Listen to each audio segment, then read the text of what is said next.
Hey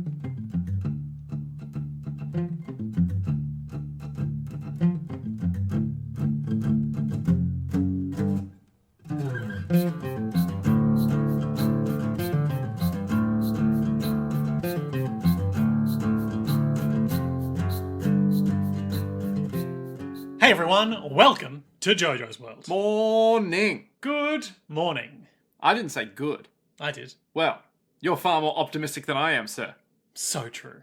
I like to see the best in people and in things and in patterns of events, despite all evidence to the contrary. I am an evidence-based man. I literally am evidence. If you ripped open my guts and looked inside me, there'd be evidence. Good things come to people who think good thoughts, manifest, curate your vibes. The only thing I'm curating... Optimize the evidence? Optimize the optimism Optometrist. Okay, yeah.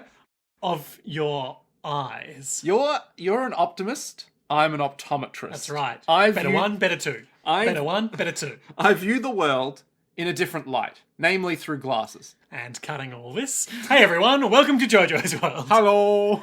I'm Liam S. Smith, one of your co-hosts. And Andy Valentine, the other one of the co-hosts. This is JoJo's World, hashtag the Road to Steel Ball Run, our JoJo's Bizarre Adventure recap and discussion podcast. Today we're talking about episodes 15 and 16.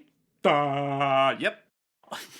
Yeah, boss. I was so concerned for a minute. I was like, it's episode something with a 1, and then the rest is beyond me. Of Trigun. Hey, that's the show we're watching.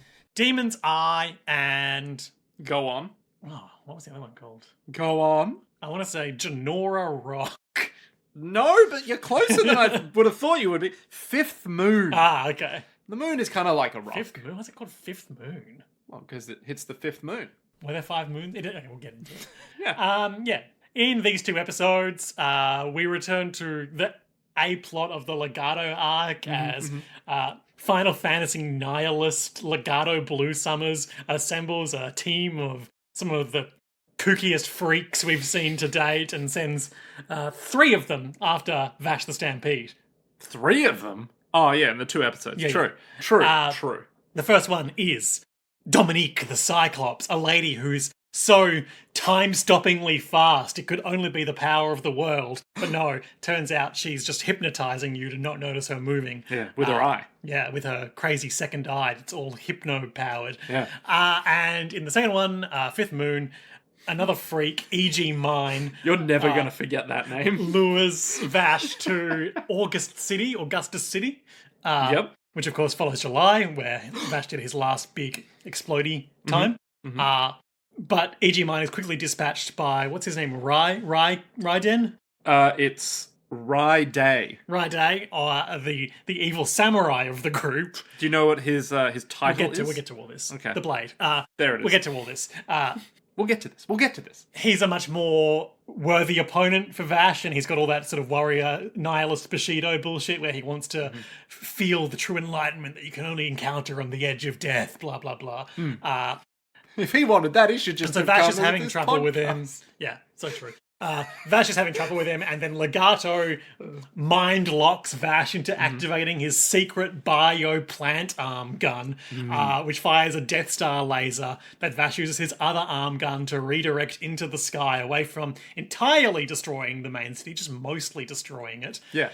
And blowing a hole in the 5th moon. Hey, Liam. Yeah.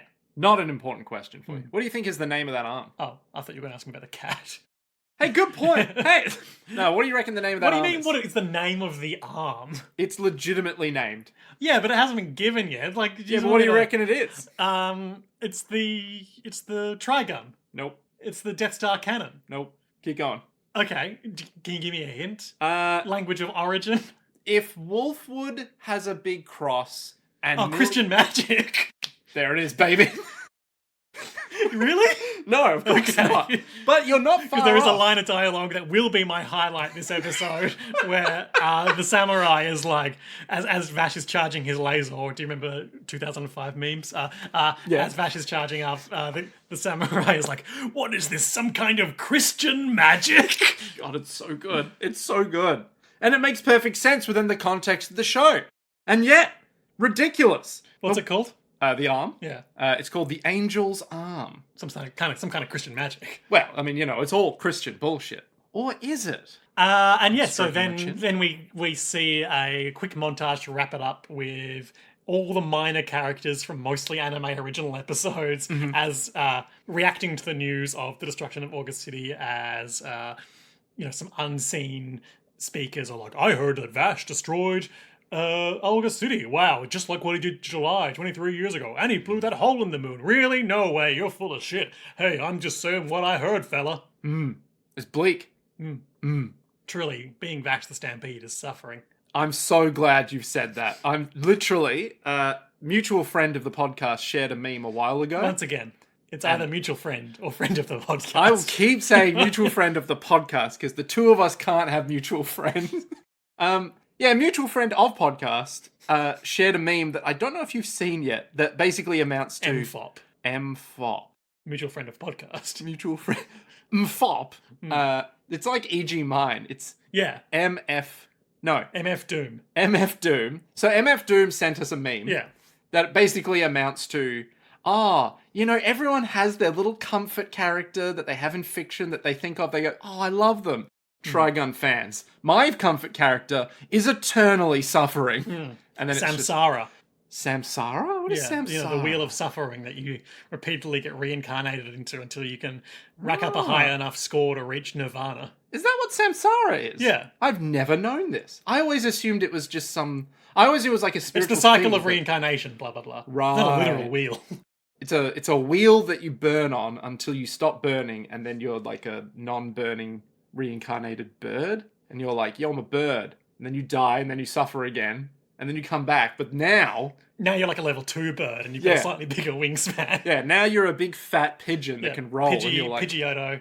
When you can roll, you're like, oh, I know how to do this. I've been wheeling and dealing for like 20 years. They call me Samsara, the wheeler and dealer. My name is Samsara, the wheel. What's your power? I'm a wheel. Samsara the wheel would fit in with the gung-ho guns. 100%. And he'd have like some dumb wheel power where he rolls at you. He'd be E.G. Mine minus the spikes. Yeah.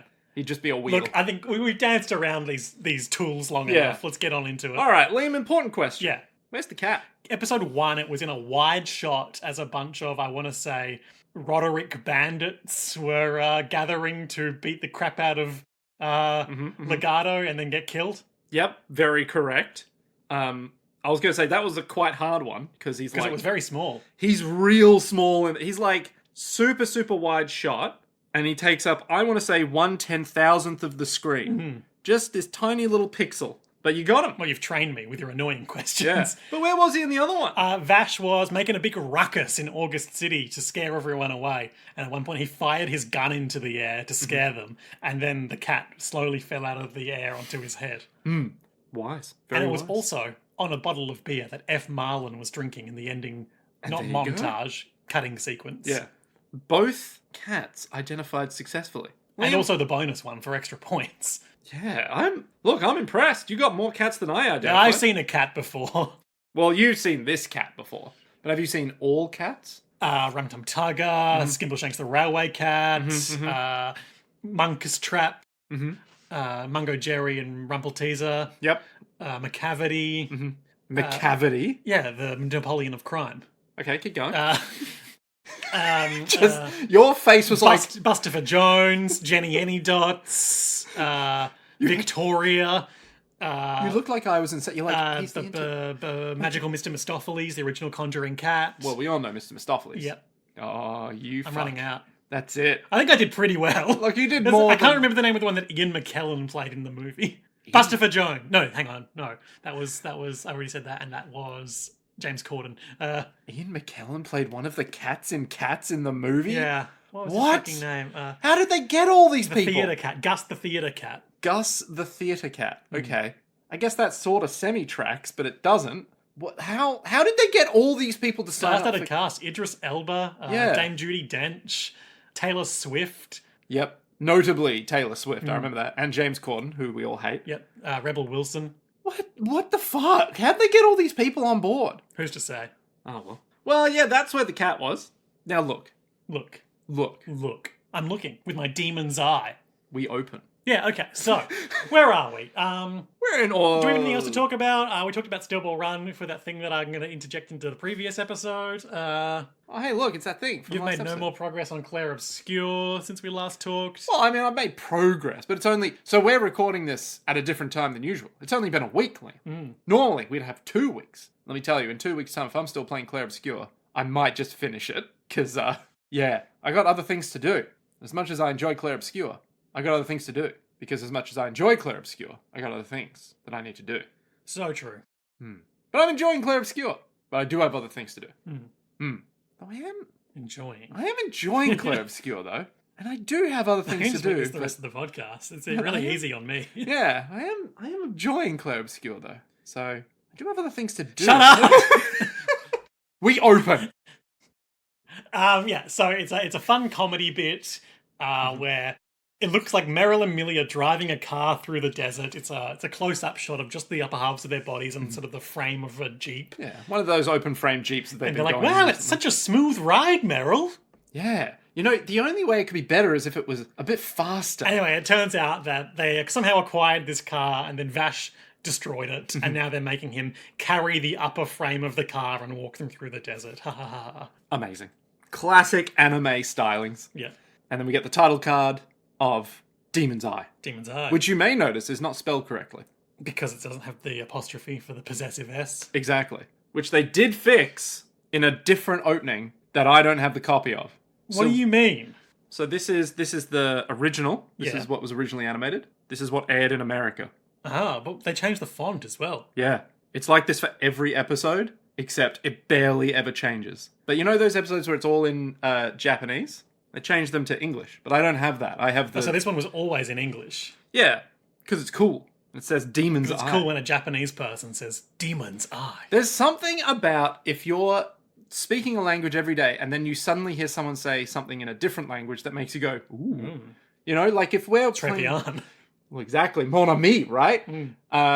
It's like if everything's in English and then suddenly they come out with something. It's like that in Japan. It's like how our social group has started just saying molto bene for no reason. Have we? Yeah. Oh. That's been happening. Oh, I have not been privy to this. Are we in the same friend group? Yeah. Oh, no. I gotta start saying molto bene. And of course you would always say di molto, the very. Well, of course. Because that's the ultimate praise one can give. Yeah. They come to this town, Genora Rock, which is basically... Is it Genor or Geniora? It doesn't matter. I don't know. Jenny Any Dots. Geniora? Which is basically a small to medium-sized town, all clustered around this big wind turbine built into the titular Genora Rock. Yeah, it's like a big windmill with like, what? It's weird, right? Because it has the big wings, I guess? Yeah. They're like coming out of the center from the hub of the windmill that spins bit. And one is turning clockwise and the other is turning anti-clockwise. Oh, I didn't notice that. Like the middle... I don't think it's important. Yeah, there's like 4 little bits. It's really weird. A bunch of faceless goons roll into town and we spend far too much time focusing on them. Do you remember what the name of them is? They're like the Roderick Thieves or something. Damn, he got it. He got it in one. And they're a bunch of biker jacket guys who have taken a bunch of women hostage who all have 1,000-yard stares. Yep, they've given everything up apparently. Wink. We know. We know what's going on here. And they do a Yakuza scene, you know, where the bad guys walk into the bar and are like, hey, give us the best booze and the best babes. Ha ha ha ha ha. And Kiryu's in the corner like, those guys are making too much noise. They're bad Yakuza. Yeah. They don't understand what it means to be a Yakuza. And although he's not significant in this scene, we do get a few meaningful shots of the band, especially the saxophonist, who it turns out is like one of the most significant characters in this story to date. I mean, not really, but yes. Anyway, so long story short, the bad guys go and want to have a big party and they just start being tools to everyone. They pretend they're going to shoot the waiter and they hate that Legato Blue Summers himself... A very attractive man. sitting at the bar eating a big old stack of pancakes. And they're like, you son of a bitch. I described him as an emo something last episode. I can't recall what it was. Emo something. Yeah, and you were like, that's exactly right. Emo David Bowie. No, emo... but I have landed that he is a Final Fantasy character. I'm just looking at the design of him. You should know what he looks like. This is your show. Yeah, I know, but I'm just looking at him to be like, what have you seen that makes you think this? And yes, I would agree. Yeah. He's Lightning Returns. I can't say no. Well, the thing is, he's got a So skull. don't say yes. But he's got like the Just let me have this. I will never let you have anything. But he's got like so much spikes on him. I don't think Final Fantasy has that many spikes. No, bad guys do. That's true. That's true. And he does have that certain anime that Final Fantasy also has. Yeah, okay, I can see it. And so, long story short, they shoot Legato's fork in half, and this irritates him. And he goes on this big, boring monologue later that it's like, normally such trash is beneath me, and I would not lower myself to deal with them. But something about that Vash the Stampede has irritated me. It's because Vash is happy. And I don't know if this was deliberate or not, but the lead bandit also has pointy, uppy blonde hair. So it's like, is this guy reminding him of Vash? Or... Must be. Yeah. So it turns out Legato has Don Quixote Doflamingo control people powers. Who is Don Quixote Don Flamingo? He's a villain in One Piece. Okay. One of the 7 warlords of the sea, who is a string man. A string man? Yeah. And he has the power to puppeteer people. Okay. One of his favourite things to do is what Legato does in this scene, which is take control of someone's body through his strings and then force them to kill someone they like. I'm just looking him up right now. That's a hell of a look. He's also like 9 feet tall. Yeah. His huge peacock feather coat. This is a shitty AI generated image of Don Quixote Don Flamingo, but you can see strings everywhere, and he's holding out his tongue. What? Why does he look so evil on his massive throne? Because he's evil and he has a massive throne because he's a king. Is he like a later he comes up really evil kind of guy, or is he just like first season whatever? He's a pretty significant villain in the scheme of the world. Okay. But he was foreshadowed like a decade before he did anything significant. Interesting. Maybe not a decade, but many, many years. He was notably the highest revealed in the series' first half.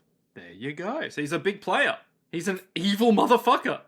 So Legato uses his telekinesis powers to basically make these goons kill each other. Yep. And there's a lot of like, why am I pointing my gun at you? No! They all shoot each other up. Yep. They all basically die. And then he walks over to the and women. the band just keeps playing while this happens. Because they're goddamn professionals, Liam. You wouldn't stop acting if someone died while you were on stage, would you? I would. That'd be fucked up. But what about the performance? What about the I don't know any other words other than performance. The craft. I would never stop podcasting, even if you died right now. Yeah, you'd find a way to make it so it could work. I'm doing, even though it's audio, I'm doing like hand puppet to be you. Like, well, Liam, that's a great idea. I would never say that. So, yeah, he basically goes up to the women and he's all like, well, now you know the real pain of living. It really is a shame what happened to you. But now at least you know just how much pain there is in living.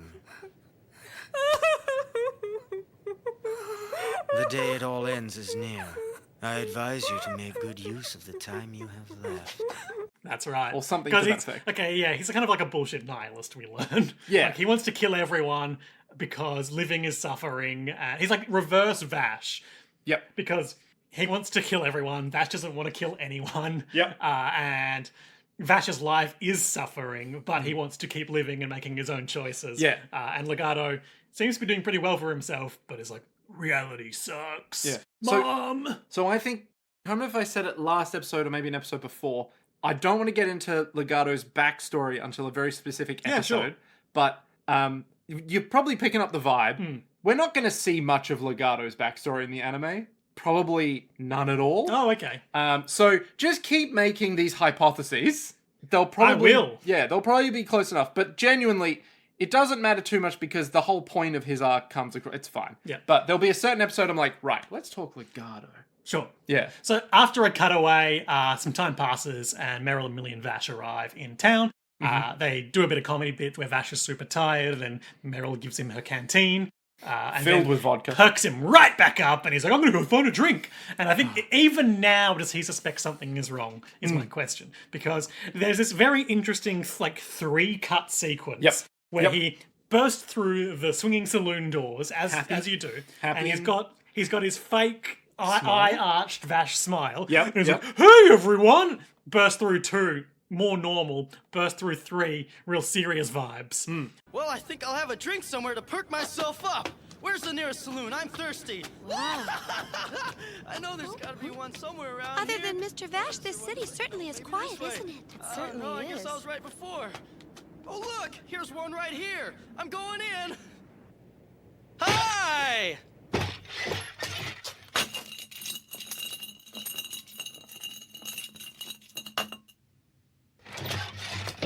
What's the matter? Nothing, really. Nothing at all. And it all happens in mere moments. So when I first rewatched this, I thought, that's a weird shot. But there's a technique in martial arts films, which you may or may not notice, but it's probably really obvious once you notice it. Whenever someone gets hit and they cut away, they actually overlap the moment that they get hit. So they get hit and then they get hit again, but it's the same hit and it's very quick to emphasize, hey, there's this happening, but it's like, because they get hit again, it's like, oh, that's a big hit, right? This, I feel like he comes in all happy, but actually he's also coming in deadly serious. Yeah. It's like, because he's just reacting. And then he doesn't let the girls in there, and they spend the rest of the episode wondering what's going on as Vash walks through the town, trying to ask anyone who can tell him who killed all these people in this bar.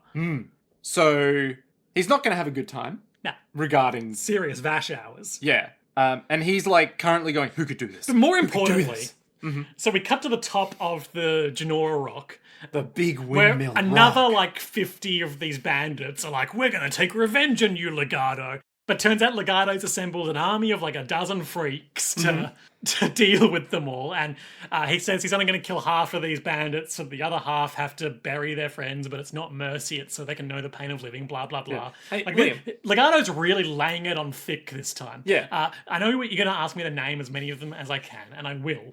But You said that was such little in enthusiasm. the act of them all being killed, I want to get out first. Okay. That, we see Legato doing a telekinesis thing to make a guy grab another guy. Some of them start shooting each other. There's a sniper who's ages away, just making people drop so far away you can't even hear the sound of the shot. Yep.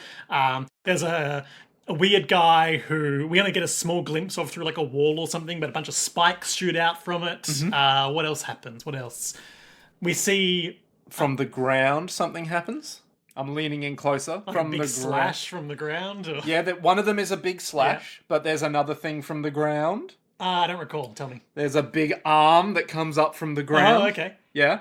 We see the villain of this episode, Dominique, just like appear and some people die around her, I assume. Yep. And then we see like the spectral stand form of the saxophone man just like overlay himself across the screen and a bunch of people die around him. Is that right? Yeah.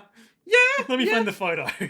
He just sort of appears, takes up the whole screen and does like a... Because it turns out the saxophone man from the bar in the previous scene is like the leader of these freaks. Now... So, then they introduce them all. Gray, the 9 lives. Dominic, the Cyclops. Zazie, the Beast. Luanoff, the Puppet Master. Hopart, the Gauntlet. Ryday, the Blade. E.G. Mine. Kane, the Longshot. And myself, your faithful Mid-Valley, the Horn Freak.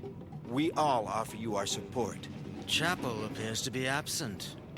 He seems to be as untrustworthy as the rumors claim. All right, so I'm going to ask you to describe A, their name, and B, what you think they look like based on the glimpses that you got. Oh, instead of what they look like, can I do what I think their fighting style is? Yes. Yes, I'll allow Sure. this. So, yeah, and then they rattle off, where the gung-ho guns. So to get the ones that we've seen these 2 episodes out of the way, there is E.G. Mine, who he is fought in the 2nd episode of this week, and he has a weird armadillo shell around his head that he shoots spikes out of. Yep. There's Dominique the Cyclops, who has a cyberpunk eye patch that it turns out opens up and hypnotizes you to make it seem like she's going really fast. Yep. There's the samurai guy, Ryday. Yep. The Blade. Ryday who is the Blade. Just a cool samurai guy. Yep. He's Japanese, so like the only confirmed nationality we know in this show. So the other thing is, and I think I've told you this prior, Raide, for some reason in the anime, doesn't have rollerblades. Anyway. What? What Anyway. a cop out. Yeah, so I think I've told when you. we were watching this episode, there was a kind of a slack walking animation where a guy kind of looked like he was gliding along the ground, and I joked to Nick like, "Oh, because he's got Heelys on, right?" Yeah, so Raide in the manga, I think I've told you, he has full-blown, cybernetic wheels or something. I'm less interested if they're cybernetic wheels. I just want him to be wearing like 60s style rollerblades. Well, they're kind of like that, but they're like big. skates. They're like big balls on the bottom, so he can go any direction he wants. That's less interesting to me. Oh, okay, all right. So you've done 3 of them. Yep. There's the Horn Freak. What's his name? I don't know, Julius. No, it's not. It's Mid Valley. Mid Valley, the Horn Freak, who is the saxophonist. Yep. What do you reckon his power is? He's not a fish out of water. He's a fish who brings his own water with him. And he's like, "Do I make you Horn Freak, baby?" And you're like, "Shagadelic, yeah." So you think that he is simultaneously a grotesque, lecherous man who you also love because Austin Powers he's isn't grotesque and lecherous. He's very consent focused. Yeah, but he's also like, at first impulse, you're like, ugh. But then you're like, wait. Oh, you're like Vash the Stampede. Yeah, exactly. Well, less like Vash the Stampede, but yeah. Okay, there is... But what do you think his actual power is? He's got magic saxophone powers. Yeah, but what does that mean? What do you think it is? He can shoot sonic blasts and do illusions. Do illusions? Yeah. Okay, sure. Because of the power of music. Oh, true, because all music is an illusion of time. There was a sniper. The sniper. What do you think his name is? Gorvblov. I hate that. You're so far wrong with that guy. Like, you are... Okay, his name is Kane, the long shot. Okay. Yeah. What do you think his power is? Sniping. Can I give you a spoiler that is not even a spoiler? So he's actually nearsighted, or whichever one, and he's artificially handicapping himself by making himself a sniper, because it's the only way he can feel the challenge of potentially missing a shot. So no. That'd be pretty good though, wouldn't it? No, but literally on the Trigun wiki, this might be my favorite entry ever. Weapon. Sniper rifle. It's a big sniper rifle. That's it. It's like the length of 2 pool tables.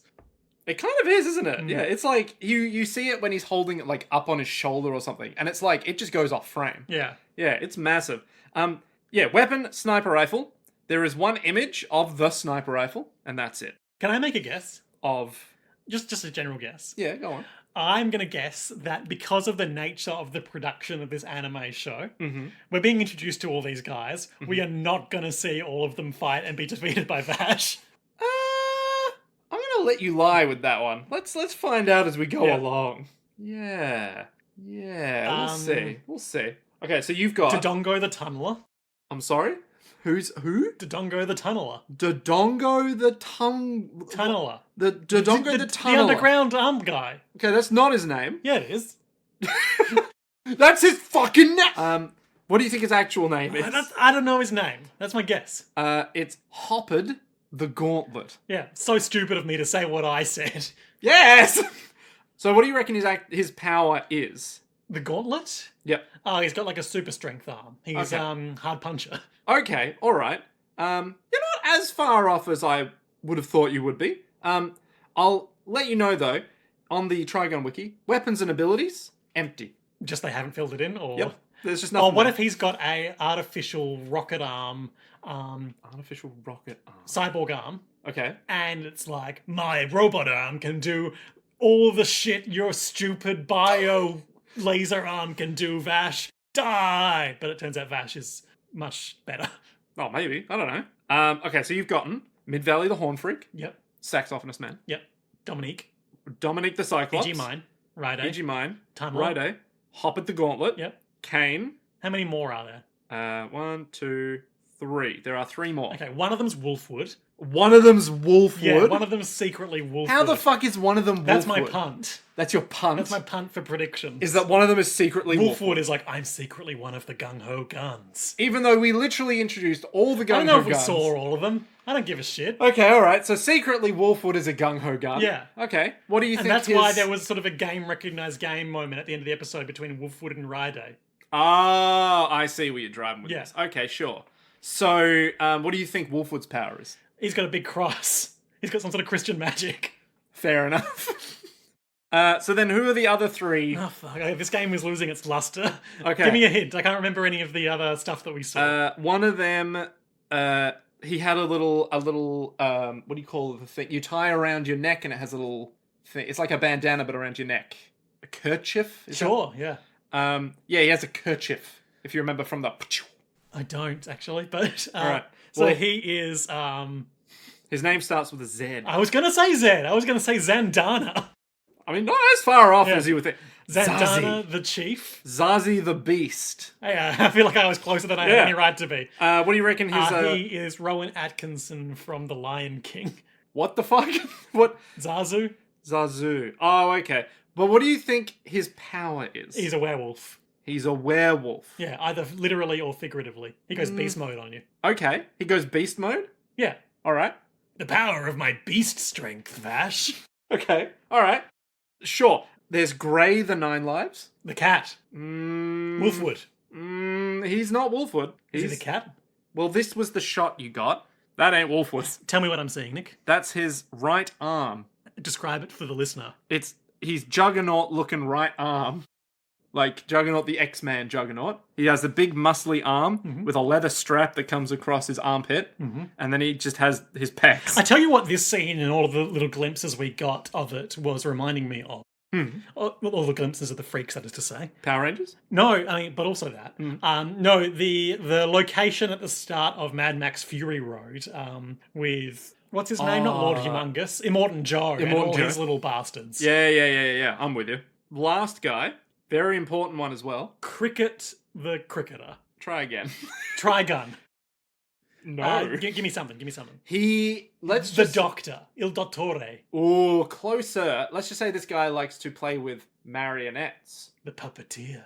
I'll give you that. Leonoff the Puppet Master. Puppet Master. Sorry, the Puppet... Hey, I'm a wee Puppet Master. So he's... You can Leonoff... play... I saw Goody Vash playing with puppets. Yeah, Leonoff the Puppet Master. I wonder what his power will be. So then it wasn't Legato doing that stuff? I mean, Legato can do whatever the fuck he wants. So does Legato have telekinesis? Alright, I'm going to spoil this for you. Yes. So... But not as good as Leonoff the Puppet Master. well, Leonoff the Puppet Master has obviously puppets. Yeah. Legato has telekinesis. Okay. For some reason. I don't want to go into the manga anime That's difference of absolutely all of fine. this until we get to the ep where I'm like, let's talk Legato. Or is he, you know, when someone tries to backpedal from being owned online, and they're I like, do that every day. and they're like, yes, quite a fun little game I was playing for you to own me there. Dance puppets dance. You ever see someone pull the Puppet Master maneuver? Yeah. That's what Leonoff does. Oh, but I knew that you were going to do that the whole time. I wanted you to shoot me in the arm, Meryl. It's just all falling into my plan. Yes, you see, I wanted you to cut off every one of my limbs. Now you can come at me and it'll be a fair fight. Please, just let me die. Yeah, so that's all the gung-ho guns. and they kill half of these unnamed bastards.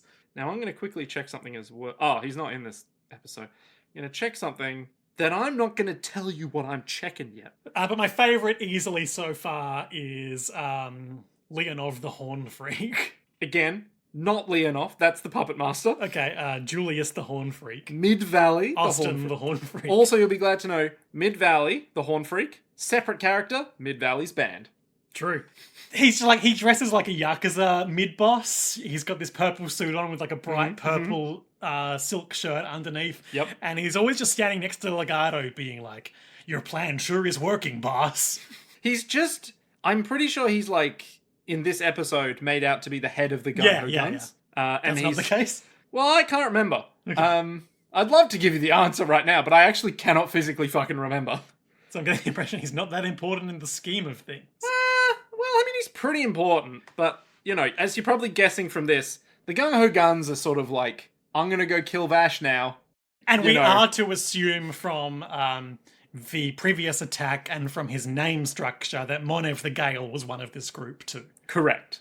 So he was the first or second of the guy. I can't remember. He was one of them, yeah. But now he's not. Because he fucked up. And he's dead. Now you're fucked up. You fucking idiot.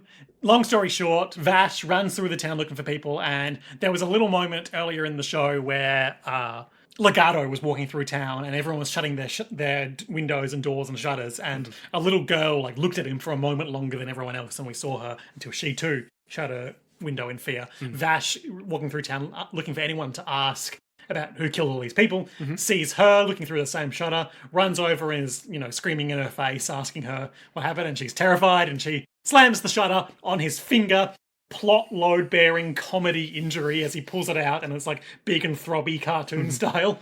And importantly, when he mentions Legato, she gets visibly more upset. That's right. And so he's like, it was Legato. That's right, Legato. But where would he be? The insurance girls scold him for trying to force his way into a young woman's house. Classic. And we cut ahead to when he's at the top of the rock. There's a big old pile of corpses there, Dark Souls boss room style. And then Dominique, the Cyclops, shows up. And because it's her time in the sun, let's talk about what she looks like in greater detail. She has a big hat. She's got a big hat. It's like a hat to keep the sun off of her eyes, even though she's only got one eye. Purple hair down to her mid-back. Long trench coat. Long white trench coat. And like collared shirt. Cowboy outfit Yeah, underneath like that. sheriff ass outfit. Yeah. She looks like a mix between Le Samurai Noir. The samurai. The movie I Le know. Le Samurai, like noir detective motherfucker. Yeah. And a sheriff. Her collar on her coat comes up to about her ears, and then the hat is pulled down just above that. So if you're looking at it from the side, you could barely make out any of her features, essentially. Yeah, only her eye. Yeah, the Cyclops. I am the second gung-ho gun, Dominique the Cyclops. Hey, did you kill all these people? Yep. That was us, all right. I'm the second gung-ho gun. I'm known as Dominique the Cyclops. Is this your doing? That's right. I merely took out some of the trash. They just use people in order to line their own pockets. Call it a spring cleaning of sorts. And she talks for a long time, like, I merely took out the trash. Ha ha ha ha. Spring cleaning. What do you make of Dominique? Dominique's cool. I like Dominique. Dominique's a good encounter with one notable exception. Yeah. Doesn't have a lot of personality going for her as a villain, I'd say. Yeah. Well, I think the problem with any of the anime stuff is that you're never going to get a rich backstory from any of the gung-ho guns, but they do all have like a core philosophy behind them. Yeah, okay, let's talk about this now, because Yeah. I wanted to talk about... I already touched on Legato as like inverse Vash, which is like, it's a fun way to construct your villain, but it's, not the most original thing that's ever been done. Similarly, we see in these two episodes, the way this little arc is going to work is that Vash is going to like psychologically defeat each of these people, but he won't kill them because he's Vash, and he still makes that choice every time. Yep. But because they're the bad guys and they have to be eliminated, the other bad guys will kill them. It's like failure equals death to them. And that's a pretty trite storytelling move, I think. But I think because of the themes. Those two components work better to me together than the sum of their parts, where the conflict is always about, Vash could kill these people pretty easily if he was so inclined, but he's taking the harder path each time and choosing to not. He's taking the path of mercy and compassion, which he even says, like, multiple times in the fight with Raide. He's like, hey, haven't you ever heard of, like, warriors' compassion? And they're just like, you're a fucking Raide idiot. just spends all the time monologuing about Bushido bullshit. Yeah. It's that all together, that works for me, even if all the individual elements are kind of things I've seen done plenty of times before. Because, like, the trope itself is, like, very played out and very, like, I'm not going to kill anyone. It's like, all right, Batman, you're just going to leave them to die? And it's like, no. But because it's, like, so hardcore, I don't even want to hurt you, man. You know what it's like inverse One Punch Man. Because the One Punch Man, like, he's so powerful and so strong that, like, he's depressed and because he hates only his has life because he can't find any fighting challenge. Yeah. Vash also has no fighting challenge, but in his pursuit of peace, he finds his meaning. Yeah, so he himself is found in a world devoid of mercy when he himself embodies being merciful. Sure. And through being a that, big weird freak who wants to grope you at every moment. at every moment. When Dominique enters the scene, she's like, "So sloppy, Vash the Stampede. I could have killed you 2 times just now." And they exchange barbs for a couple of lines, and then Vash says some bullshit like, I could have groped you 4 times right now. and then it cuts back to her, and all the buttons on her shirt explode open because Vash just like sexually assaulted her. But he could have done it worse. Yeah. To say it's aged like milk would be an That understatement. fucking sucks. Like, we don't see. I outside of stuff you've told me is anime original, we don't see a lot of horny Vash in this show. Yeah. I don't know if this was an anime original moment So- or not, but it really stood out compared to the rest of the So episode.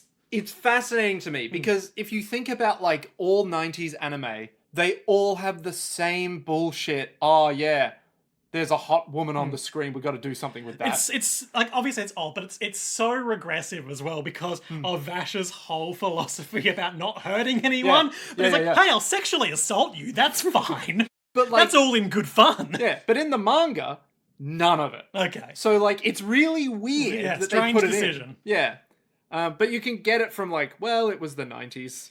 Just we got to deal with that. It's just so at odds with every other Yeah. part of his character. It's Yeah. like less so when it's just him being like, "Hey, pretty lady, you want to hang out?" But Yeah. when he's like literally like I could've physically groped you, groping someone, like, what the Yeah. fuck are you doing? Yeah.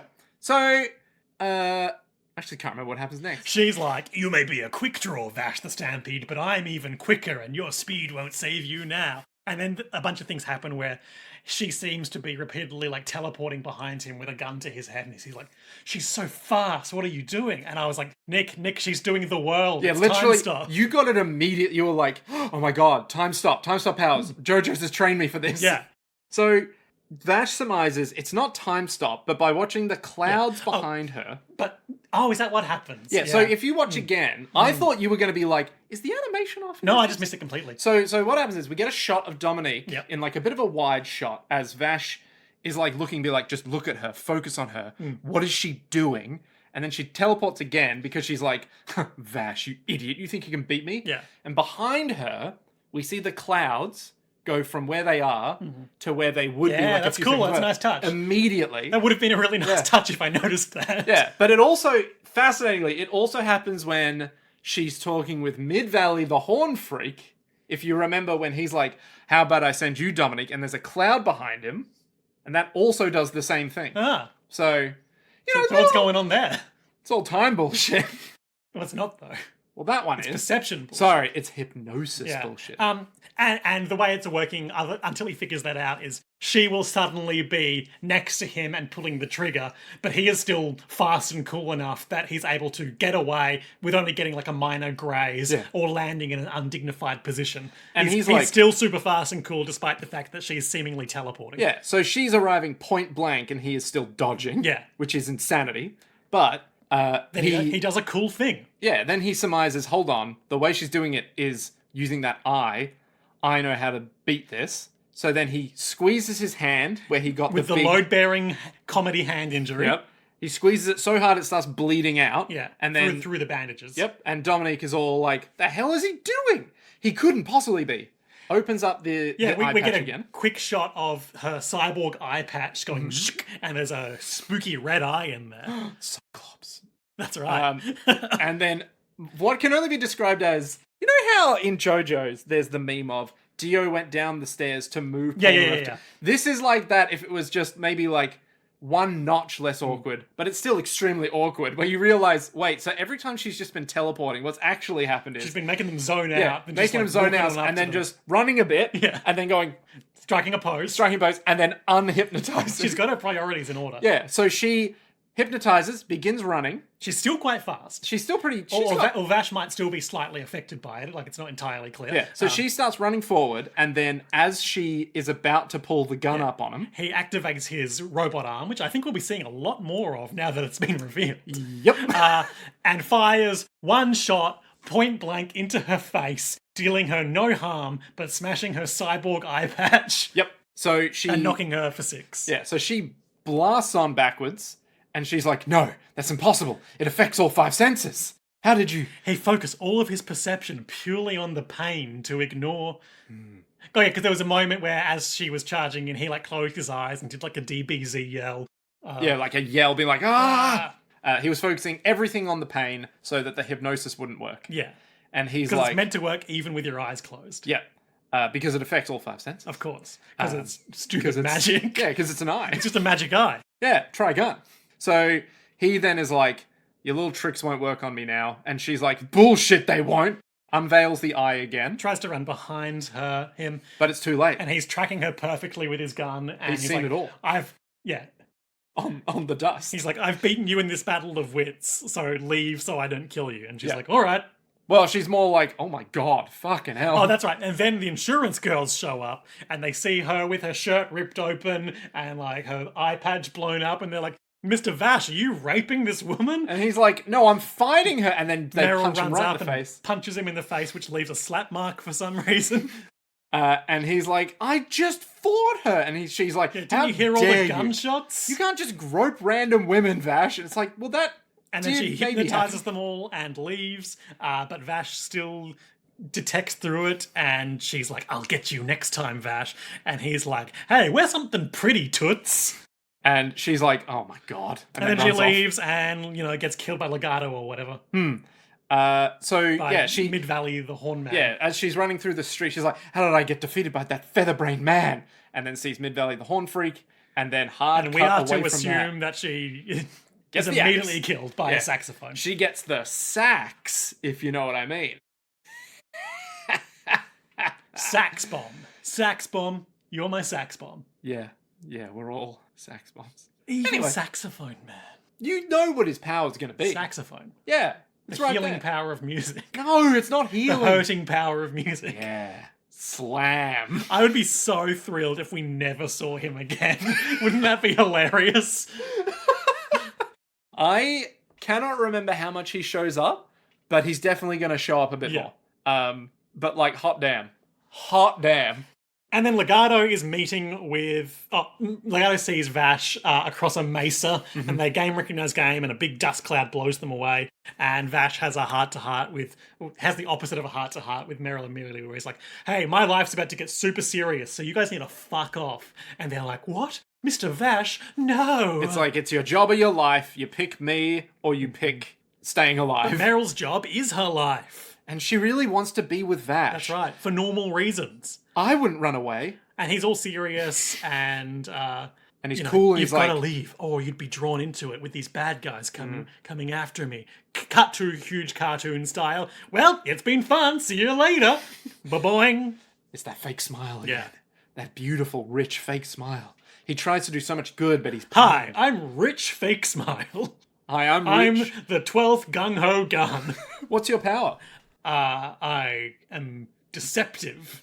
I'm very similar to Dominique. No, not like that. Oh. I'm very similar to Legato. Who's to say? I'm very similar to Zazie the Beast. And Vash swears that he's going to turn the tails on Legato and hunt him instead. And Yep. that sets us up to the next episode, which is, of course, called Fifth Moon. Fifth moon. Big moon. Soon to be a little smaller, if you know what I mean. Because of the laser Yep. that shoots out. Ultimately, the big moon. inconsequential cold open of this episode is Legato in a big fancy diner, In the Gung Ho Gun parlor. yeah, eating a delicious ice cream sundae, and a bunch of other gung-ho guns are partying with babes, and looming in the doorway is the orbular frame of E.G. Mine, being As like, he's pondering Do himself." you want me to go kill Vash the Stampede? Now, we have to draw attention to the fact that E.G. Mime has this... He's got this rig. He's got this rig, and it's like, old school... I say old school. In like 2000... I want to say 7 or so, you could buy... And this was like a gamer thing that they tried to market to musos as well, hence I was the Okay. perfect target audience.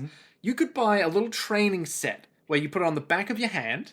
And there's like tension wires. Tension wires on every finger and your thumb. Yeah. That you would squeeze... Like, you close your Yeah. fist, and the wires would force back, which meant that you would get stronger hands. E.G. Mine They has should market those. that to boulderers now. They should. They really To should. my mind, his rig looks like like the setup of piano wire, Yes. inside a piano. Yes. So he's got all these wires that go to these random spots. He's always crinkling his fingers to test the tension. I assume that's probably how he works his big spike machine, but it's not really clear. Yeah, but he's always just like, when you do jazz hands, imagine you're doing jazz hands, but like weird lich style. Well, it's the same thing as the fake Vash in the bank heist episode, who kept doing cowboy quick draw fingers. Yes. If you do those cowboy quick draw fingers, but you have wires attached to your fingers, that's what this guy's rig looks like, except he's also encased in a big sphere with spikes on it. Yeah, it's kind of a hat on a hat, really. And he's wearing a mask. And He looks like Voldo. He's got crazy hair. He's insane. E.G. Mine didn't get a title like the rest of them because he's just got too much other shit going on. So he's like... E.g., Mr. Mine, can I call you that? Mr. Mine. So Legato's all like... Hang on, let me finish this bit. Oh god, okay. They're like, look, we will allow you to be one of the gung-ho guns, but we will not confer upon you the rank of a master and give you a proper title until you ditch one of your gimmicks. And he's like, I'll never ditch one of my gimmicks. I'll get even more gimmicks. Extreme gimmick mine. Yeah. That's my whole thing. So true. Or maybe excessive gimmick I like mine? extreme gimmick. Extreme gimmick mine. Oh, what's your gimmick? All of them. So... so basically E.G. Mine is like, let me go after him, it's my turn. And Legato's like, sure, why the fuck not? You know what, E.G. Mine, you go do that. And then Mid-Valley's all like, you gonna send him in alone? He's like, no, I'll send Ryday. Yeah, I'm not gonna send that fucking idiot in there by themselves. What's the thing he says that's like, every drama is better with a twist for the audience? Legato, classic flowery legato language that makes us all roll our eyes. Yep. We hate to like watching him. Oh, you know who Legato is? Yeah, so he is a Final Fantasy character. Oh. And he's a specific Final Fantasy character. He's Fan Daniel from Final Fantasy XIV Endwalker. Okay. The, like, nihilistic Joker freak from the dawn of time who wants to extinguish all life. Not the one with the big gun. Sword. No, you're gun. thinking of Xenos, who Fan Daniel teams up with. Right. Let me pull him a picture of him. The fact I got that having not played any of Final Fantasy XIV concerns Because he even looks like him. Yeah. Well, he doesn't look that much like him. Different art styles. Come on, Come on, give me that raw Fan Daniel. That's my next D&D character name. It's tricky because half the time you see him, he's also possessing a dead Japanese guy. Excuse me? What? But why? Well, we're going to possess something, right? Well, if this next sentence starts with "well," if you don't have your own body, store-bought is fine. Is he giving him money to possess him? Though? No, the guy's dead. But he was a turd anyway. It's fine to possess people if they were valueless to begin with. So Holy that's his possessed shit! form. He looks a bit like him when he's possessed, though, doesn't he? Got the short hair and like similar like gothic outfit. Big cloak, but I see where you're driving at here. And that's his true form. Okay, so he's just got a... It just looks like Yeah, It just looks so- like Legato. Yeah, his face is exactly the same. And he's got the exact same philosophy. Okay, that he wants all of humanity to be wiped out. Yep. And if he can't have it, no one can kind of vibes. Look, I think I've explained this to you on the pod before, and spoilers for Final Fantasy XIV Endwalker. How dare you? Yeah, go on. But Fandaniel wanted to learn about life on other planets. He sends out this little bird girl to fly across all of space and learn from all these other civilizations. Okay. And it comes back, and there's like a dozen of them or whatever, and they all psychically sync with the main one back on Earth. Well, as you have to. Yeah. You know, And when they all sync up, she learns that every other civilization has either long since destroyed themselves or is in the process of doing it. Classic. And so she gets incredibly depressed and succumbs to despair and is like, I shall spare you the torment by killing all of you.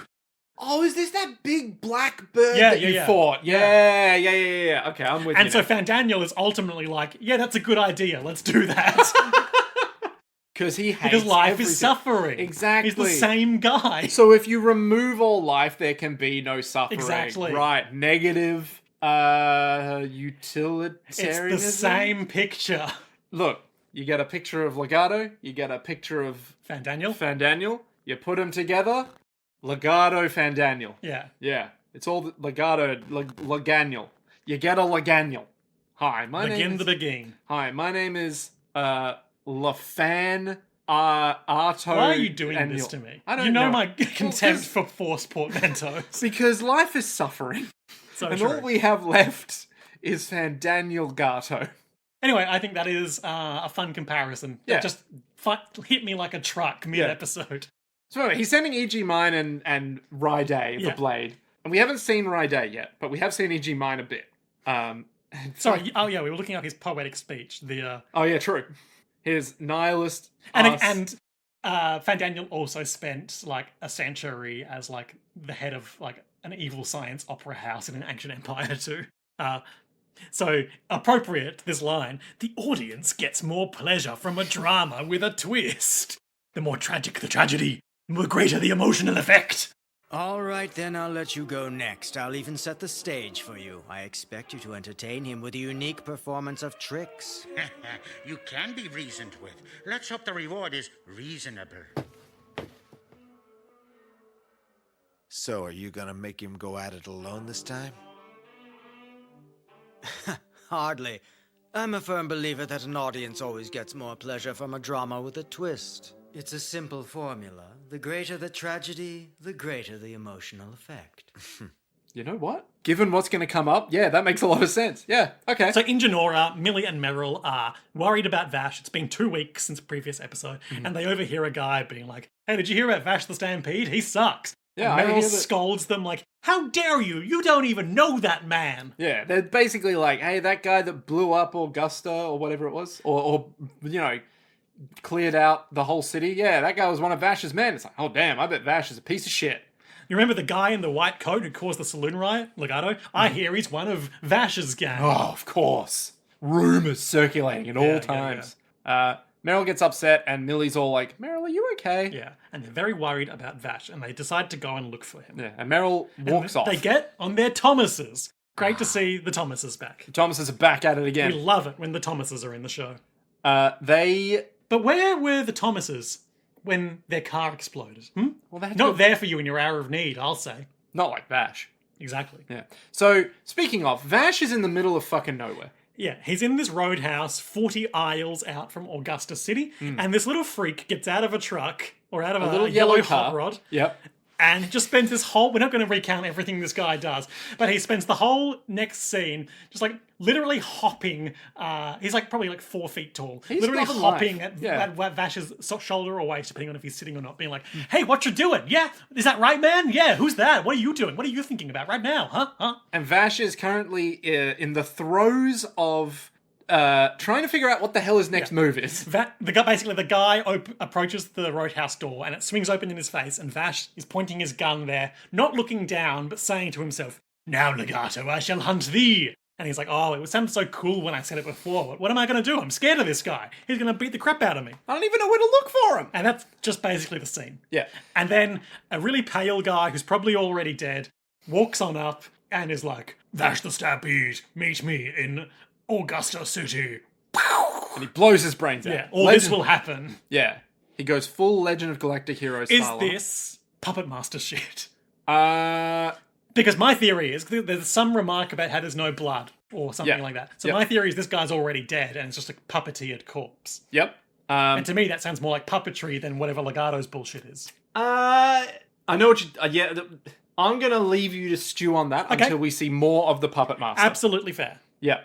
Because I think there's one bit in particular soon, not obviously in these episodes, but I think in 2 episodes' time, where it's not really unveiling him, but you get to see a glimpse of something that might make you go, huh, but it's not this. I think this might just be one of them, I don't know. But, how would I know which is which? It's, So, skipping through a few things, Vash resolves to go to Augusta and make a big ruckus with his gun and his reputation to scare everyone out of the town to minimise civilian casualties. Yep. And we get some cuts to like the insurance girls and Wolfwood realising he's there, and they're all like, Vash Stampede needs our help.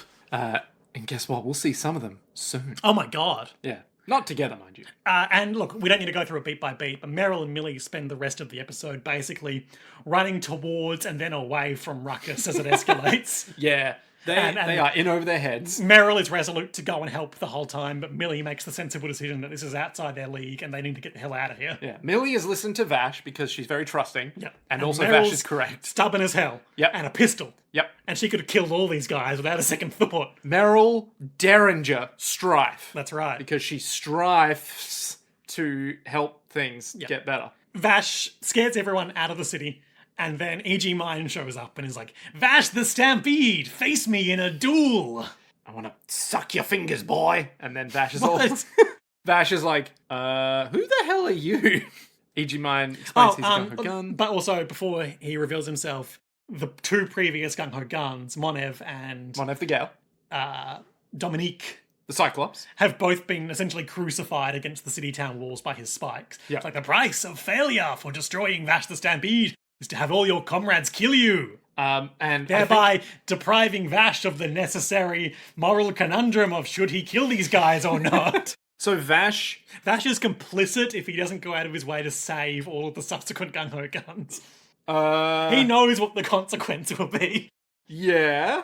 So he is trying to hunt down Legato right now. Yeah. Yeah. But he should take it upon himself to forcibly recruit all of the subsequent guys into his party so that they're under his protection. Right. So you think, morally speaking, he is reprehensible. E.G. Mine has joined the party. In this game, losers don't get to go home. They go to hell. Did you kill them? I am the 5th gung-ho gun. My name is E.G. Mine. Did you kill them or not? Damn, you are a noisy one, aren't you? What if I did, chicken shit? You don't seem to want to kill anyone, so someone had to step up and cover your ass. And besides, Blondie, you have fallen into my court. There's take. Fellowship of the Ring PC RPG from like the 90s. Yep.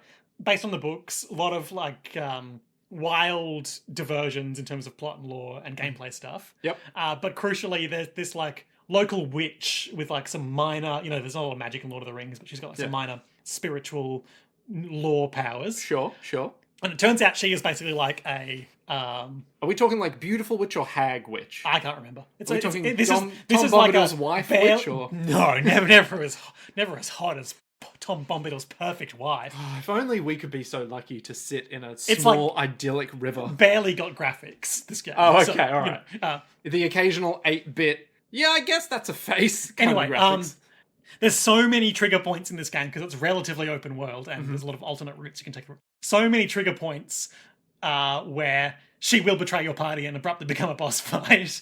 Oh. Because it turns out she's working for Saruman. But apparently if you take very specific actions, it is possible to get through more or less the whole game without her ever turning on you. Okay. And that's what Vash needs to do with all of the defeated gung-ho guns. Hey, can I spoil you on one thing? Yeah. One very important thing. That's not going to happen. What? I know. You wouldn't think so, because Vash is so charming. Yeah, and you wouldn't think that they would not have the time to do this in this show that has been taking incredible liberties with the pace of storytelling of the manga. Again, we've only just gotten through... In fact, no, we probably haven't even gotten through the first omnibus of the 7 omnibi I just don't that understand exists. it. Like, I can understand that obviously so little of the manga had come out by this point that they did what they had to. But they could have just made it later. Yeah, but that's not how that works. And they could have made it later and then not spent the first 5 episodes just fucking around with the Water Baron. Yeah, so the manga's worse in a lot of ways. What are you talking about? The manga, like, trust me when I say, like... Is this the definitive version of Trigun? I would say it's the best version of the exploration of what they're trying to get through. But it sounds like they don't even finish the story from everything you've said. In the manga? In this. Oh, no, they don't go anywhere near the finish of Trigun the manga. No way. Does this story wrap up in its own cohesive This has little... a very satisfying ending. Okay. Compared to the... I just kind of assumed we would end up in like a sort of... And that's what happened to Vash the Stampede, and life goes on. No, we'll definitely wrap some shit up. He's going to turn into a big tree or some shit. We're not going to pull an Utena. We're not going to turn into a car and drive away. No, we could dream. If only we could dream. No, this has a better ending than that in that Vash things turns happen. into a car. Meryl and Millie get in, being like, well, I guess we don't have jobs anymore. Sunglasses, sunglasses. Let's see what that horizon's got for us, Meryl. And then you just hear, are we there yet again? And then Wolfwood pulls up alongside them as the credits are rolling, and they exchange wordless nods, and they drive past, even though it makes no geographic sense, like all the main characters of the episodic arcs. They drive past the Eiffel Tower, they drive past Big Ben, they go through the Grand Canyon, and they're all going through all these things, and we're like, it was Earth all along. That's right, Statue of Liberty. Where were they? No one knows. But they have to reach from California to New York within, I'm going to say 90 days. Can you even physically do that on horse? You're doing Stillwell Run. Yeah. Anyway, the point being is that Vash has cleared out Augusta, and now he's going to fight this freak E.G. Mine. Yeah. Or so we think. Vash instantly defeats E.G. Mine. Like, literally within the first minute of meeting him. But it takes a little while longer for it to sink in. So what happens is that E.G. Mine's like, it'll be you that'll be dead, you motherfucker, and then shoots some spikes. Vash, this is later explained to us in blow-by-blow detail by Ride, but basically Vash dodges all the spikes, immediately fires back at E.G. Mine, grazing the belts that hold his dumb rig up. Yep. Such that they'll snap in mere moments, and also points his gun under his chin, but we know he won't blow his brains out, no matter how much he deserves it. He wants to scare him, that's all. But then it turns out Ride is there, and it's like, hey, I'm actually the boss battle. So, Ride exposits... So, let's talk about this guy. Yeah. Yellow samurai garb, he's got that red and white rope belt tied in an elaborate knot. Big rope we've belt. often seen, holds his sword belt on.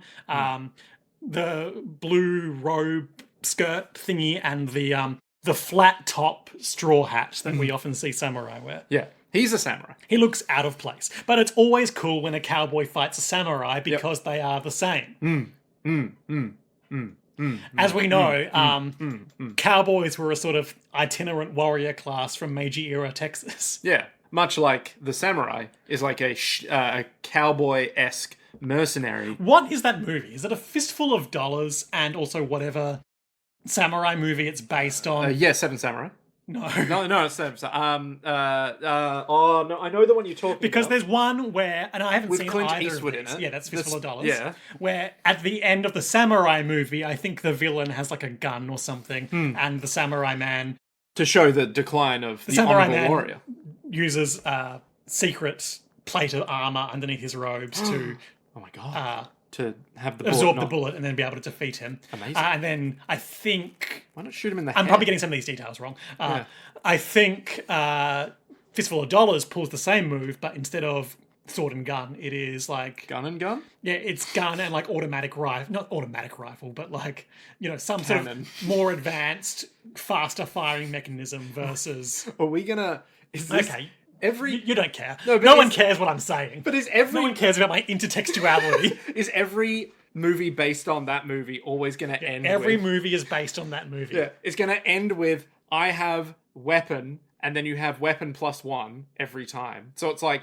That's the point. Yeah, but it's like sword gun, like, I don't know, rifle or something. Then we go rifle, drone. It's the bad guy with the more advanced technology and resources being defeated by the greater willpower and wittedness of the protagonist. The less honourable versus, but I have the honour and the tried and true experience And the on grit. my side. Yes. I've been fighting longer than you have. I know what's And you're up. just like an evil mayor or some shit. And Yeah. I'm a warrior. You don't know what it is to be a warrior. Like Vash the Stampede. Yeah. And that's explicitly what Ride wants as well. He's like... Yeah. So it reminds me of Ride's whole bullshit creed. The Shi'ai death duel thing. Yeah, he challenges Vash to a formal duel and he holds out like a Japanese cut calligraphy thing that says, you know... Shi'ai fight to the death Yeah, thing. and Vash is like, I don't read Japanese!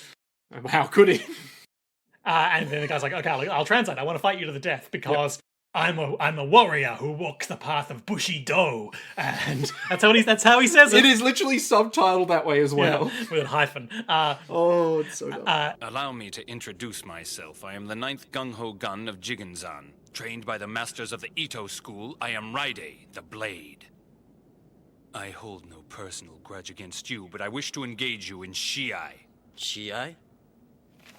I can't read that. If you cannot read Japanese, then I'll give you an abbreviated explanation. It's a fight to the death. What's in it for you? You playing along with Legato's little farce as well? I would happily walk the path of carnage 1,000 times, and 1,000 times again for the mastery of Bushido. What? And I believe that on the moment of death, we can reach greater spiritual heights than ever before. And this is something that happens in One Piece as well, where How does everything come back to One the Piece? swordsman, Roronoa Zoro, is fighting a man made of blades. Is Zoro the main guy? Yeah. Or the... Yeah, okay. He's the main swordsman. 3 swords guy. Yeah. Yeah. And he's in a real pickle because the guy's made of metal, and how do you cut metal with swords? Huh. And he flashes back to his childhood samurai master, Okay. being like, I heard, and he's doing childhood flashback voice. Yep. I heard that there was swordsmen out there who can even cut steel. And the guy gives him some spiritual bullshit about how you have to hear the voice of things to be able to swing your sword through it, blah, Yep. blah, blah. And like the swordsman who can cut steel is also the swordsman who can swing his sword at a piece of paper and not cut it, blah, blah, blah. Sure. Just And some... it's like being some spiritually in tune with the world around you. Yeah. And what happens in that fight is Zoro gets real donked up and he's on the verge of death and he's Mm-hmm. bleeding out and like everything goes real quiet and calm, spiritually speaking. And then he understands the spirit of the steel. Right. And then then he he's cuts able to- then he cuts the guy real good. stuff. Right, okay. So he's achieved what? And that's the kind of bullshit that Raide's chasing. He wants the Zoro almost got beat by a man made of steel Yeah. enlightenment, so that he can cut the steel of Vash the Stampede's joyous nature. Sure. Yeah. I So- have no personal grudge against you, but I wish to engage in a Shiai. And so Shiai. his first move, which makes perfect sense to us, is to immediately murder E.G. Yeah, Mine E.G. right in Mine's front like, of him. hey, I'm still here too. And Rai's like, are you? And then we realize he's already stabbed him through the chest. Yeah, and they fight for a bit, and it's pretty cool. And Vash is doing dodges, and this guy is he's good at his stuff. Like Yeah. he's probably one of the more on Vash's level combatants we've seen to date. But again, if Vash was trying to kill him, he could probably just kill him. It's probably just because this guy's like, you're filled with arrogance that you think you can't just kill me, because I'm going to keep coming at you until you die. And Vash is continuously trying to just not kill him. Yeah. Which is very obvious because he's like... He's not firing any Yeah. bullets. He's like, he's firing wide, or he's hitting the sword, or he's just not shooting at all. And then this guy's like, what Give the me a fuck are you real doing? fight. Yeah, I'm trying to die here, man. Your arrogance blurs the path to spiritual awareness. Is that all you got? Cause me real harm! Ever heard of warrior's compassion? I can't hit you in any way if it'd kill you. Quite the arrogance. A real eyesore. It blurs my path to spiritual awareness. My friend, people don't change their ways that easily. You actually think we're people? Absurd. Huh? You and I are men, yet not of men. We are dark, diabolical puppets. What we are demons! The way this guy talks, have you ever watched any of the Lupin things? Lupin the Third? Yeah. Lupin? Not really. Okay, there's a guy in that, Goemon, who's like the swordsman samurai guy of their crew. Sometimes he's an ally, sometimes he's an enemy. But he's always he's talking about shit like this. Okay. About, About Bushido the path arts. to good swordsmanship. Yeah. He's trying to, like, figure out, who am I? Through the blade. Yeah. You and I are men, yet not of man. Because we're demons, yeah? And Vash is like, no. Yeah. No. Vash doesn't want to be a demon. And Legato and Hornvale are watching from the sky. You're going to enjoy calling this man Horn whatever. Yeah. Which, I mean, to be fair, yes. But he's always my little horn freak. Horn Freak, such a good title. And he could have picked any word in the translation. At one point, Vash shoots a big pizza sign down to block some sword-based shockwaves. You legitimately were like, no, when this happened. And then he uses that as a distraction to leap in the air, do his gun arm, and he once again aims to the side, doesn't want to kill this guy. Yeah. And then, right, that's the coolest thing. Because he's about to shoot him with his gun, and he's like... That'd say Vash's. Yeah, Vash is about to shoot, and Raide's like, fuck off! And he points his sword at him and launches the blade into Vash, like, as a ranged attack. So... Well, don't have a sword anymore, and he just pulls out a rifle. Yeah, so his sheath that he's had, Yeah. he puts the no longer blade, what do you call it, the hilt? Yeah, the hilt. The hilt back in there, connects it up, uses his sheath as a rifle, And just starts shooting Vash in the shoulders. and Vash falls to the ground, shot up, and he's like, Oh, you got to be kidding me! You're about to get what I wanted. This would be real bad for Vash, except then Legato assumes direct control and is like, I'm going to use my mind powers to psychically commune with you and make you activate the Doomsday device in your arm. So we get some shots of Legato being like, use it, Vash. Use it. And he's looming in the background of Vash's mind. As he's flagrantly trying to get him to do something. Flagrantly. As and Vash Vash is is... It's a nice moment. Like, it's nothing we haven't seen before, but Vash is begging to the absent Legato to stop it. Yep. And Raide assumes that he's begging to him for his life. How shameful. Go ahead. Use it. Use it. It's something only you can do. Use it. Quickly! Stop it! Stop it! Stop it! Stop it! Stop it! Stop! Coward.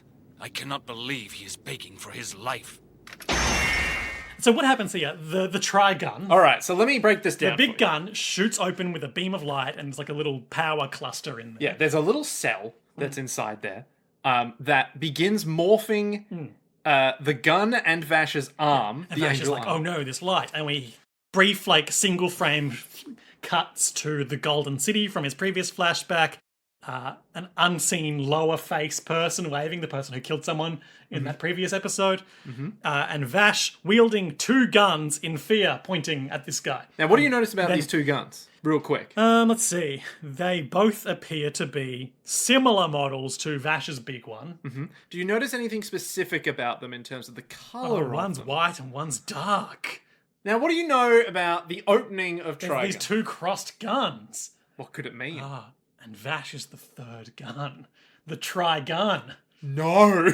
Okay, well, what if Yeah. they're all guns? They're all guns. Vash, Legato, and the heretofore unmentioned, surprisingly, Knives Vermilion Okay, so... are all guns. Okay, so... Like the Iron Giant. So, no. I am not a gun. So, no, but... Fuck me. You are so close. You are quite literally this close. But no. And in the flashback, and also in reality, Vash's right arm, left when you're looking at him. Which is holding the white gun. Yeah. From the elbow down, like, contorts and becomes, like, sort of boomer-style organic metal. Yep. So it kind of... You didn't think I was going to make that comparison, did you? No, I didn't. So it kind of, like, takes on weird, like, you know how you see, like, wires and stuff in cyberpunk stuff, and it's like blue wires. It's really on the skin? human enemy in Final Fantasy assumes non-human boss form. Yes. Material. Yes. So, like, Kefka Palazzo end boss form. It's like from the shoulder to the elbow is fine, and then it begins turning into this weird metal. Or you know, like, sphere. in a Resident Evil game, when a human enemy injects themselves and is like, I Yes. shall transcend my humanity. Yes. It's literally that. So he's got like this big orb that's shining in like a cage, kind of four. There's divine big light things. in there, some And sort of then- Christian magic. And then the rest is just a big long chamber for all that magic to pump And through. light is pouring out of his arm as it forms a more conventional gun shape. Yep. Big cannon. Yeah, and And our boy Raide says, I will obviously clip this. It's slightly different in the subs and the dubs, but he says in the sub, what is this phenomenon? Is this some sort of Christian magic? I fucking love this line because I'm pretty sure Hilarious. I'm pretty sure in Japan at the time, Christianity wasn't like pervasive. So the fact he's saying it is like, is this just a callback to old samurai films? Well, I'm currently halfway through the recent Grimbeard video on Drakengard, which made an interesting point about use of Christian terminology, iconography in specifically that game, but also drawing it back to like Evangelion, which I think, as the creator of that said, just we did it because it looked cool. Yeah. But in Drakengard, there was some sort of, I guess, censorship in the translation of it, where they stripped out like explicitly Christian references to it. So in the English version or in So for both? example, that in the English version. But not in Japan? No. Huh. Okay. So the example that Grimbeard focuses on is that there are these entities in the Drakengard near omniverse called the Watchers, which are like vaguely defined possessive entities with red eyes that, you know, want to destroy all reality or whatever. Same. In Japanese Drakengard, it wasn't the cult of the Watchers, it was the Church of the Angels, and it was more explicitly sort of Christian stuff. Interesting. Okay. Drawing that back to this old bullshit. Yeah. Obviously, Raide is Japanese. Coded, if not literally Japanese. Yep. Even though he does speak literally Japanese, according to Vash. Yep. And so, you know, in that sense, I guess Christian iconography is it's unfamiliar to him. And I do wonder if there is meant to be, like, on an authorial level, some sort of, you know, divine power infusing Vash and presumably the plants as well. Yeah. Too soon for me to say, but that's what's going through my mind. I reckon next episode we need to obviously that. Obviously parallels with Wolfwood and his big church fucking... His churchery. What do you his call cross, it? The cross, his that's the one. Church orphanage that he runs, being a priest, etc. And having a portable confessional. Yes. Very important to it all. Yeah, TBC, if this is going to all end up with... I think Vash using literal divine power to destroy or forgive his enemies. Because, like Jesus... I think you've hit a nail on the head. Yeah. So one of the very nails that went through the body of our Lord and Saviour. Vash the Stampede. Next ep, you need to remind me to unpack that slightly, because that will be a good ep to discuss. Hey, this is a weird parallel as well. So in a nutshell, what is this? Some kind of Christian magic, hilarious line in isolation, but actually also genuinely really incredible. Interesting thing to unpack. Yes, exactly. I think it's actually genuinely an excellent line for you to just go, wait, but that's not a joke. That's not just stupid. That's a legitimate thing. So then, after that beautiful one-liner... he fires his Death Star cannon. It's charging up, and he uses his other conventional arm gun to repeatedly shoot his uncontrollably charging super weapon gun to aim it upward rather than at... so if it's not clear... Vash is aiming it at Raide because I presume Legato is either controlling it for him. Yeah, that's my assumption. Or the gun itself has the urge to... Yeah. Or Vash just straight up can't control it. So he's like, I have to deal with something because I don't want this man to die. So he shoots his arm up. And Raide gets a brief internal monologue, you know, finding the spiritual horror that he's been seeking. And he's like, I actually just feel really scared. I actually don't like this after all. So he tries running away, but a nearby building falls over and he can't run away. And Vash is like, I have no choice. Get out of here, run! So he shoots him. He shoots the arm up so as not to kill Raide. It goes off.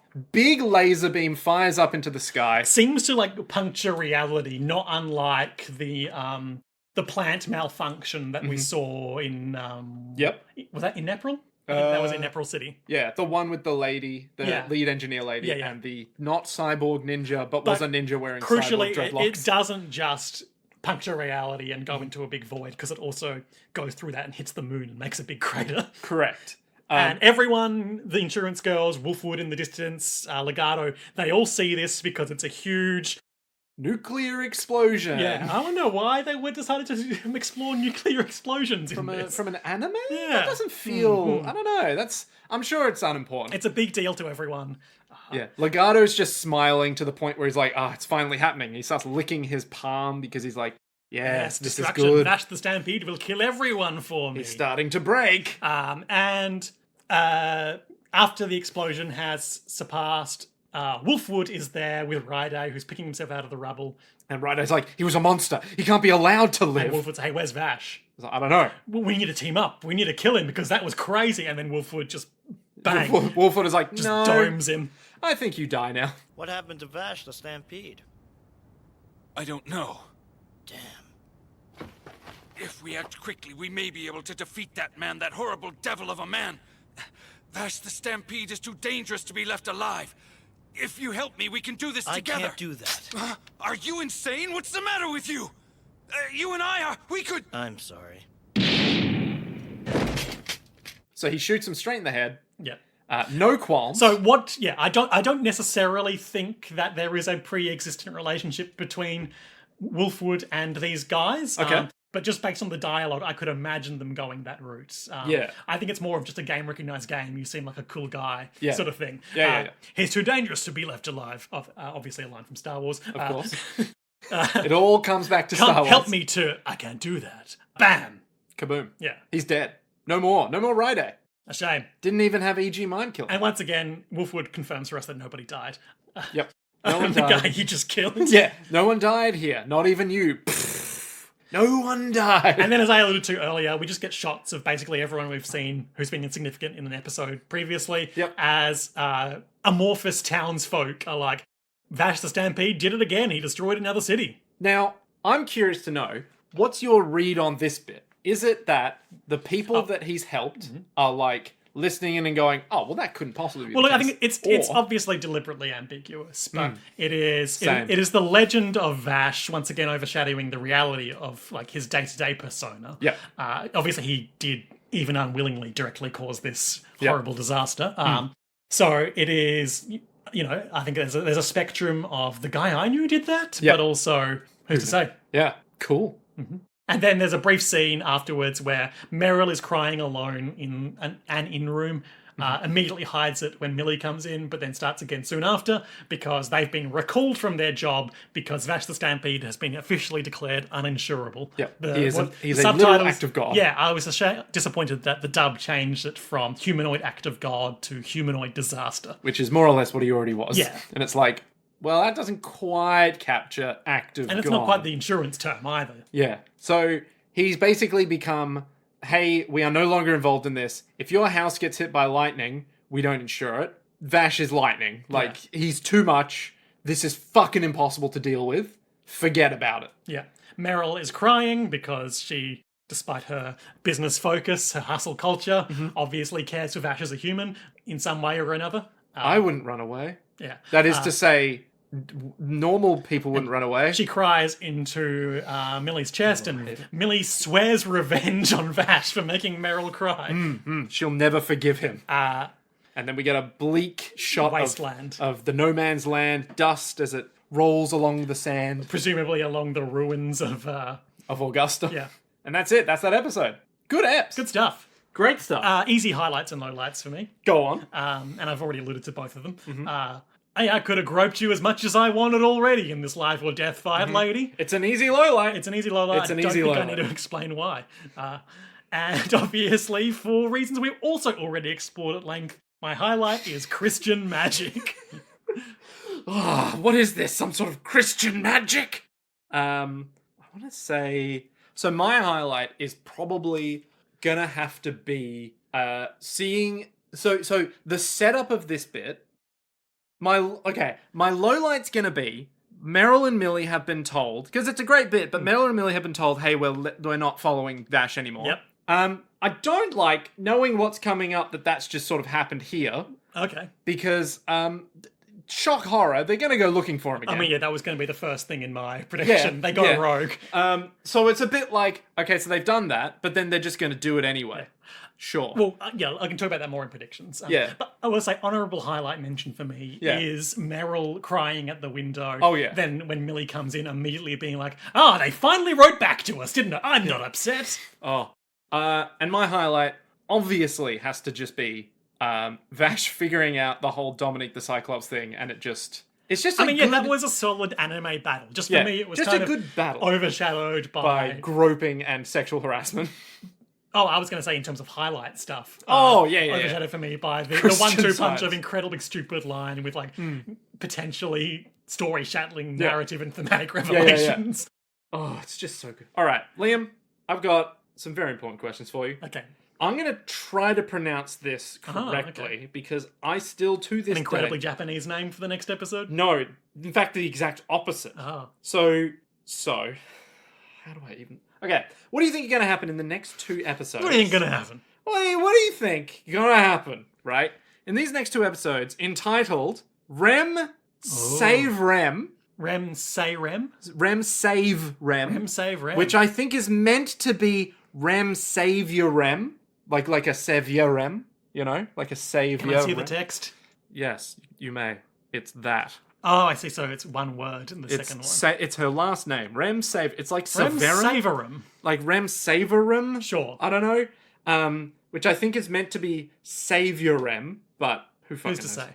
And then the 18th episode, Goodbye for Now. Ah. Both of which are very much in Japanese in the title cards. Easy peasy. Okay. Yeah. Rem Saviorem. Vash flashback episode to deal with Vash, the Golden City, and this Rem character. We wouldn't. Okay. Mm-hmm. What do you think's up with that? He was some sort of robot ghost that was operating a plant. What do you think's going to happen in the next episode? So what do you think is the backstory here of Vash flashback? Like, the Golden City stuff is hard. Like, is this, like, literal, like, divine... Like, everything is bathed in golden light, so that could just be flashback sepia, or, like... To me, it has connotations of, like, you know, the Holy Land type stuff, and that could be, like, a spaceship that was, you know, rife with lost technology, or... difficult. I did think it was interesting, just circling back to the episode, one of the, you know, disillusioned townsfolk gossip mongering stuff was like, it's probably his fault we're stuck on this stupid planet. Oh, I forgot to ask. That's actually quite an important line for the next episode. Okay. Why would you... Spaceship, then. Maybe. Yeah, golden divine spaceship. Okay, golden divine spaceship. Yep. And Rem is probably like an engineer or something. Vash is security, but also member of... super experimental body science divine gods shit. Okay. So you think he's the It's byproduct? However he gets his weird body and divine light arm. Okay. Is because of a result of whatever process they do to people that turns them into plants. Okay. Okay, sure. And maybe like he got an injury or something. It was like the only way to save your life was to make you undergo the plant formation process. Right, I'm with you. He never asked for this kind of thing. Yeah, exactly. That guy. Yeah. Okay. So he's a, what is it, JC Denton style motherfucker. Okay. They gave him the boomer process to JC Denton him. Anything else with this? Well, and Rem is like the person who did that to him. Okay. But she was like, you know, I turned you into a human weapon and power plant, but that doesn't mean you have to be a weapon, because you're still a human and you can choose your own destiny, Vash the Stampede. Great. Okay. Any big revelations about who Rem is? Like, do you think that she is... Because you think she's dead? Yeah, I think she's dead. Okay, so... Or she's trapped in another dimension by God. Okay, all right. Gotcha. You're tired now, aren't you, Rem? Is there any reason for that? Because I'm just thinking about the plant meltdown episode, and there was something in there Vash was communing with. Okay, all right. Yeah. And what do you think? Goodbye for now. So, look, the easy guess is that this is Vash, after all that happened, turning his back on all the people who, you know, the Wolfwoods and the Merrills and the people who want to help him, because I'm too dangerous to be kept alive. Okay. So I'm going to sequester myself in this cave for 1,000,000 years or whatever. Okay. But I think the guess that I'm more inclined toward is this is Merrill and Millie grappling with the directive to return home to insurance school. Okay. The Bernardelli Insurance Company HQ, Yep. which of course has a big purple plaque. Yep. We know this. And, you know, maybe they'll see Vash, or maybe they will leave and then something will happen to drive them to come back. Yep. But ultimately they will decide to go rogue and pursue Vash because of their personal relationship to him. Okay. And keeping him safe, rather than... So they won't... Because it's their job to do the insurance stuff. So they won't go back to the HQ, they'll just... Yeah, they might get back, but if they do, they'll leave again. Okay, all right, sure. Okay. Just unpack the Vash bit for Goodbye for Now for me. Okay, because that's the closer one. Well, I don't know. But so you think that he's going to sequester himself, or like, you know, double down on being the lone wanderer. You know, don't come near me, or right? Yeah. So he'll keep wandering, keep fighting, and or be like, find somewhere that just no one can bother him. Yeah. Like literally in a cave? Or I was just speaking off the cuff there. Okay, you know, whatever. Right. Maybe he'll go back to that secret underground spaceship from the first Wolfwood episode. Like, this is the only place that's safe for me because of all the metal. Right, I see. So he's going to become Batman in that he'll go back to his cave. Batman, but without the going out and helping people bit. He will just be like, I can't do anything. I'm going to sit alone forever. I'm too dangerous to be around anyone ever. Right. Okay. So he'll pick... I tried to just be a normal wanderer and keep my head down, but it didn't work. So solitude it is. Yeah. Right. Okay. So then... And then, you know, the supporting cast will be like, no, Vash, you can't do that to yourself. Yeah. And even if you do, this Legato fool's still going to come and find you anyway. So that's not going to work either. Okay. And then, that'll be the inciting incident for that episode, or the climax of that episode is the Gauntlet will show up and be like, no, I found you anyway, and I'm going to kill you. Same style as Monev just showed up one day and then everyone died. But it's specifically Vash's friends who are in danger. Right, okay. Interesting. Yeah, all right. Sick. This close. So close. Next episode's going to be a good one. Cool. I'm so excited. Well, I'm sure we'll find out about that next time. On JoJo's World. The Road to Steel Ball Run. Fuck, I'm keen for that. Why does he have grills? Gotta go Zappelli. But like I understand he has the grills. He obviously got the grills. Look, between you've fixated on them individually in the thing we recorded earlier today. The grills and the belt buckle. But I think you need to view them as a package and paint the picture of what this dirtbag guy is. He is a man of exquisite taste. Yes. He's a high-tier cowboy. He is a Zappelli man. So true. And until we see that man, to be continued.